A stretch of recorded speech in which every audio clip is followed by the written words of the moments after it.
Chapter 223. Natural Selection. The danger was gone, so Sunny allowed himself to tiredly kneel on the ground, his breathing heavy and laborious. The strenuous battle against the host of spiders had not lasted long, but he was utterly exhausted. The intensity of these perilous minutes was enough to bring anyone down to their knees. Too weak. I am still too weak.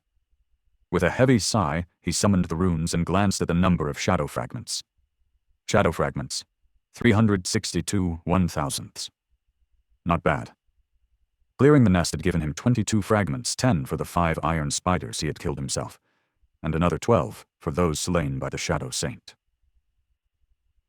With the taciturn monster serving as his murderous pet, the speed with which Sunny was able to accumulate power was twice as fast, at least. If things continued like this, the Stone Saint was going to return his investment of 100 shadow fragments in no time. Tfu won't, if I live long enough. With a grimace, Sunny dismissed the midnight shard and slowly got up. The sun was already rolling down toward the horizon, so they had to hurry with collecting soul shards from the corpses of the iron spiders. There were a lot of corpses. Cutting one of the beasts open with the prowling thorn, Sunny struggled with the idea that they had eviscerated this many nightmare creatures. Of course, he had expected this much. After all, Nephis and Sunny had been able to fight against 2 or 3 carapace scavengers back when it was only the 2 of them. Both of them were much weaker, less experienced, and barely equipped with memories back then too. Now that they had spent 7 whole months in the dream realm, many times more than most sleepers ever had to, and tempered themselves against the perilous hellscape of the Forgotten Shore, both their skill and level of power had dramatically increased. Add the fact that there were 2 other powerhouses fighting alongside them, as well as Nightingale and the menacing Stone Saint, and the outcome of the battle ceased to be that surprising. And yet, observing the carnage that they had left if their wake still made Sunny doubt his eyes. These were awakened nightmare creatures still. The real reason why the cohort had won did not lie in the individual prowess of its members, but in their ability to cooperate and control the battlefield. The iron spiders were powerful and deadly, but at the end of the day, they were still mindless beasts. That's why they had allowed themselves to be surrounded and trapped. Had they been commanded by a creature of a higher class, one that was as cunning and smart as the humans it faced, things would have turned out very differently. Sunny sighed.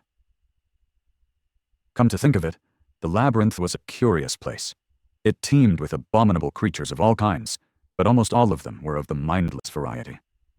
The only 2 exceptions he knew about were the carapace demon and the spider matriarch, who had been either a devil or a tyrant. Perhaps it was just the nature of this place. Nothing too big and strong could escape from the flood of black water that drowned the world every night. Only comparatively small monsters were able to run away or hide both from the dark sea itself and from the hungry terrors that inhabited it. These monsters were an almost insurmountable threat to those unfortunate young people who were sent to this forsaken hell by the spell, but by the standards of the Forgotten Shore itself, they were nothing but insects.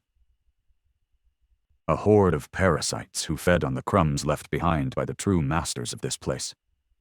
What a depressing thought. This notion poured cold water on Sunny's pride over their contentment. Well, whatever.